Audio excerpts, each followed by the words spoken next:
എല്ലാവർക്കും നമസ്കാരം. അപ്പോൾ ഇന്ന് സിനിമയല്ല, ഒരു ബുക്ക്, റീസെന്റായി ഞാൻ വായിച്ച ഒരു ബുക്കിന്റെ റിവ്യൂ പറയാനാണ് വന്നത്.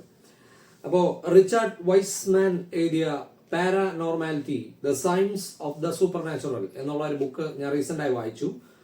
Super natural, the science of the supernatural. Supernatural എന്ന് പറയുന്ന ഒരു വാക്ക് മനുഷ്യർ നമ്മുടെ കൾച്ചറൽ ആയിട്ടുള്ള ആ ഒരു കാലഘട്ടം തുടങ്ങിയ അന്ന് മുതൽ തന്നെ നമുക്ക് ഏറ്റവും കൂടുതൽ താല്പര്യമുള്ള ഒരു വാക്കുകളൊന്നാണ് സൂപ്പർ നാച്ചുറൽ. നാച്ചുറൽ സാധാരണ ഒരു ലോകത്ത് ജീവിക്കുന്ന നമുക്ക് ഈ ഒരു വാക്കിനോട് എല്ലാ മനുഷ്യർക്കും, എനിക്കും നിങ്ങൾക്കും വളരെ താല്പര്യമുള്ള ഒരു വാക്കാണ് സൂപ്പർ നാച്ചുറൽ. അതീന്ദ്രിയമായി നമ്മുടെ പ്രകൃതിക്കും വിരുദ്ധമായ എന്തെങ്കിലും നടക്കുന്നുണ്ടോ, അത് മറ്റേ പ്രേതമായാലും ദൈവമായാലും മറ്റു ചില മായാജാലങ്ങളായാലും ഇതെല്ലാം സൂപ്പർ നാച്ചുറൽ പെടുന്നതാണ്. അപ്പോൾ അതിനെപ്പറ്റി പറയുന്ന ഒരു ബുക്കാണ് റിച്ചാർഡ് വൈസ്മാൻ എഴുതിയ 2011 പബ്ലിഷ് ചെയ്ത ഒരു ബുക്കാണ് ഈ ബുക്ക്. അപ്പോൾ ഇത് വളരെ മോഡേൺ ഒരു രീതിയിൽ ഈ ഒരു സംഭവത്തെ നോക്കി കാണുന്ന ഒരു പുസ്തകമാണ്. ഇതിൽ പ്രധാനമായും ഒരു 5-6 കാര്യങ്ങളെ പറ്റി പ്രധാനമായിട്ട് പറയുന്നുണ്ട്. എല്ലാ മനുഷ്യരും ഏറ്റവും കൂടുതൽ അറിയാൻ ആഗ്രഹിക്കുന്ന കുറച്ച് കാര്യങ്ങളുണ്ട്. എന്ന് പറയാൻ നമ്മുടെ ഈവൻ ജ്യോത്സ്യമായാലും നമ്മുടെ മാജിക് ആയാലും അല്ലെങ്കിൽ ഈ മന്ത്രസിദ്ധികൾ എന്തെങ്കിലും ആയാലും, പിന്നെ ഈ മനുഷ്യന് മറ്റേ ഓബ്ജക്ട്സിനെ മൂവ് ചെയ്യാൻ പറ്റുമോ എന്നുള്ള കാര്യങ്ങളായാലും, ഫിസിക്കലി മനുഷ്യന് മാറ്റങ്ങൾ ഉണ്ടാക്കാൻ കഴിയുമോ, പിന്നെ ഗോസ്റ്റ് ഹണ്ടിങ്, ഓജോ ബോർഡ് എന്നൊക്കെ പറയുന്ന ആ ഒരു സംഭവങ്ങളില്ലേ, ഇതിനെ പറ്റിയുള്ള ഒരു താല്പര്യം എല്ലാ മനുഷ്യർക്കും ഉണ്ട്. അപ്പോൾ ഇതിനെല്ലാം എക്സ്പ്ലെയിൻ ചെയ്ത് തരുന്ന ഒരു ബുക്കാണ് ഈ ഒരു ബുക്ക്. അപ്പോൾ ഈ ബുക്ക് ഒരു 5-6 കാര്യങ്ങളെ മെയിൻ ആയിട്ട് ഈ ബുക്കിന്റെ അകത്ത് പറയുന്നുണ്ട്. ഒരു 5-6 ചാപ്റ്റേഴ്സ് ആയിട്ട് ഇൻക്ലൂഡ് ചെയ്തിട്ടുണ്ട്. ആദ്യമായിട്ട് പറയുന്ന ചാപ്റ്റർ ഫോർച്യൂൺ ടെല്ലിംഗ്. നമ്മളെല്ലാം ഇഷ്ടപ്പെടുന്ന ഒരു കാര്യമാണ്. നമ്മളെല്ലാവരും ജ്യോത്സ്യരെ കാണാൻ പോകാറുണ്ട്. എല്ലാ മതത്തിലും എല്ലാ കാലത്തും എല്ലാ മതത്തിലും ഭാവി പ്രവചിക്കുന്ന രീതിയിലുള്ള ഒരു അത്ഭുത സിദ്ധിയുള്ള കുറെ മനുഷ്യരുണ്ട് എന്ന് പറയപ്പെടുന്നു. അപ്പോൾ ഇതിന്റെയൊക്കെ പിന്നിലുള്ള ശാസ്ത്രം, സയൻസ് എന്താണ് ഇതിന്റെ പിന്നിൽ വർക്കൗട്ട് ആകുന്നത് എന്ന് പറയുന്നത് ഒരു ബുക്കാണ് ഈ ബുക്ക്. അപ്പോൾ ഫോർച്യൂൺ ടെല്ലിംഗ് എന്ന് പറയുന്നത് നമ്മുടെ ഈ ഫ്യൂച്ചറിനെ പ്രഡിക്റ്റ് ചെയ്യുന്ന രീതിയിലുള്ള അങ്ങനെയുള്ള കാര്യങ്ങളാണ്. ഇപ്പൊ ജ്യോത്സ്യന്മാർ, നമ്മുടെ നാട്ടിൽ ഏറ്റവും കൂടുതൽ പോപ്പുലർ ആയിട്ടുള്ളത് ജ്യോത്സ്യന്മാരാണ്. ഭാവി നമുക്ക് നാളെ എന്ത് സംഭവിക്കുമെന്ന് പ്രവചിക്കുന്ന കുറച്ച് ജ്യോത്സ്യന്മാരുണ്ട് അതിന്റെ പിന്നിൽ. അപ്പോൾ നമുക്കത് ചിലപ്പോൾ സംഭവിക്കാറുണ്ട്, ചിലപ്പോൾ സംഭവിക്കാതിരിക്കാൻ സാധ്യതയുണ്ട്. അപ്പോൾ എന്താണ് ഇതിന്റെ പിന്നിൽ വർക്ക് ചെയ്യുന്ന സയൻസ്, അത് എക്സ്പ്ലെയിൻ ചെയ്യുന്നുണ്ട് ഈ ബുക്കിന്റെ അകത്ത്. രണ്ടാമത് ഔട്ട് ഓഫ് ബോഡി എക്സ്പീരിയൻസ് എന്ന് പറയും.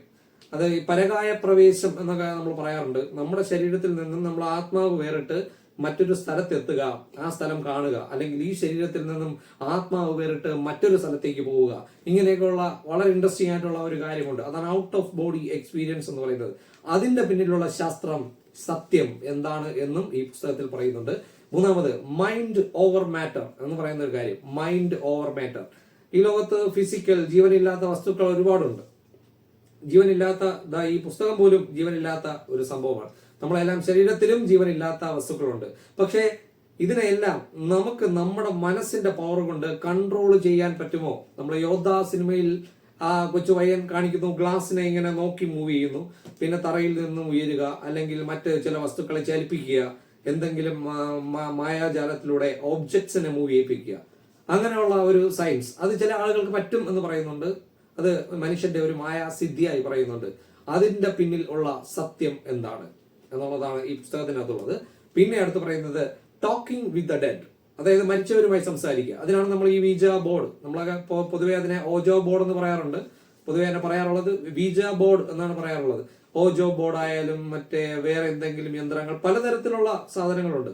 ഇതെല്ലാം മരിച്ചുപോയ വ്യക്തികളുമായി സംസാരിക്കാൻ പറ്റുന്ന കഴിവുള്ള ചില മനുഷ്യർ നമ്മുടെ ലോകത്തുണ്ടെന്നും മരിച്ചുപോയവർ നമ്മളടുത്ത് വന്ന് സംസാരിക്കാറുണ്ടെന്നും സ്വപ്നത്തിൽ വരാറുണ്ടെന്നും ഇങ്ങനെയൊക്കെയുള്ള അതായത് മരിച്ചുപോയവർ മറ്റൊരു ലോകത്താണെന്നും ആ ലോകത്തുള്ളവരുമായി നമുക്ക് കമ്മ്യൂണിക്കേറ്റ് ചെയ്യാൻ പറ്റും എന്നുമുള്ള ഒരു വിശ്വാസം നമ്മുടെ നാട്ടിൽ പരക്കെയുണ്ട്.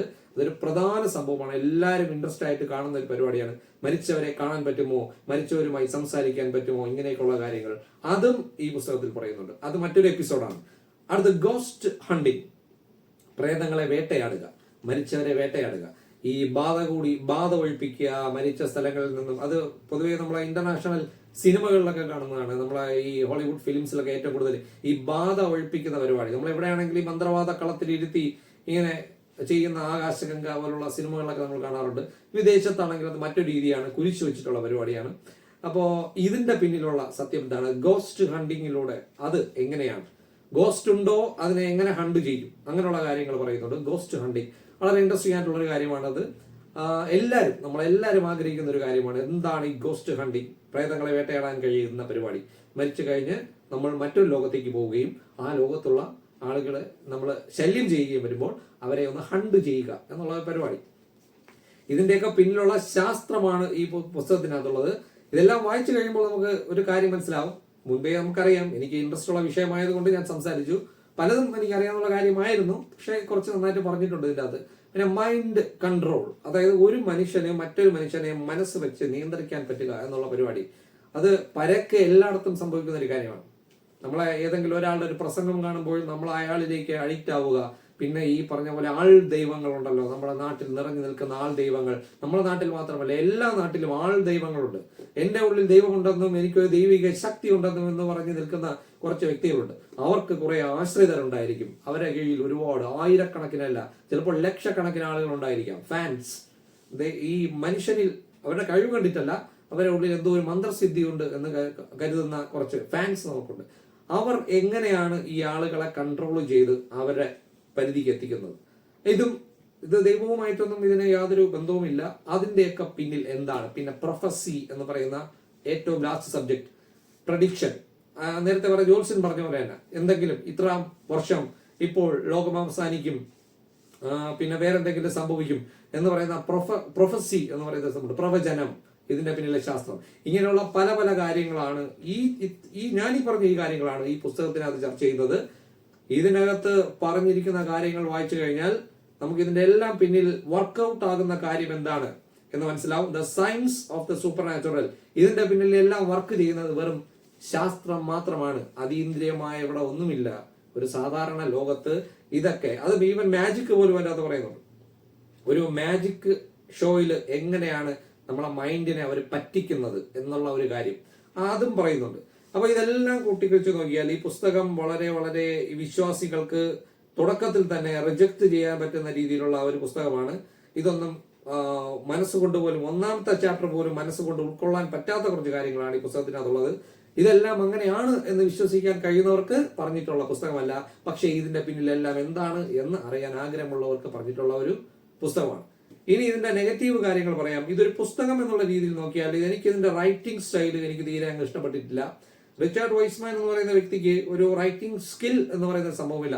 ഇടയ്ക്കിടയ്ക്ക് നല്ല ബോറടിക്കും. പിന്നെ ബുക്കിന്റെ അത് ഏറ്റവും കൂടുതൽ ഉദാഹരണങ്ങളാണ് പറഞ്ഞിട്ടുള്ളത്.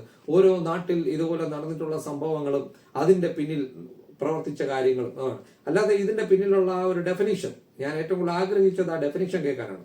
ഡെഫിനിഷൻ വളരെ കുറവാണ്. ഓരോ നാട്ടിലും ഇതിനെപ്പറ്റി നടന്നിട്ടുള്ള ഇതുമായി ബന്ധപ്പെട്ട് നടന്ന സംഭവങ്ങളും ഓരോ വ്യക്തികൾ കാണിച്ച മാജിക്കുകളും കൂടോത്രങ്ങളും ആളുകളെ പറ്റിച്ചതും അങ്ങനെയുള്ള കാര്യങ്ങളാണ് ഇതിൻ്റെ അകത്ത് ഏറ്റവും കൂടുതൽ ഉള്ളത്.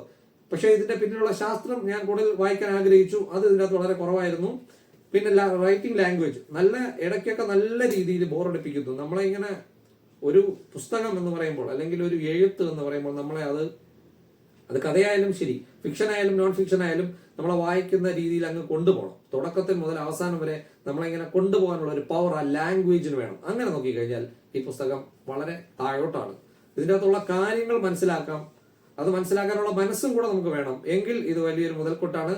ഒരു റയർ ബുക്കാണിത്. റിച്ചാർഡ് വൈസ്മാന്റെ paranormality, the science of the supernatural. ഞാൻ നിങ്ങൾക്ക് സജസ്റ്റ് ചെയ്യുന്നു വായിക്കാൻ. ഇതൊക്കെ ഞാനീ പറഞ്ഞ കാര്യങ്ങളെ പറ്റി അറിയാൻ താല്പര്യമുള്ളവർക്ക് തീർച്ചയായും ഈ ബുക്ക് വായിക്കാം.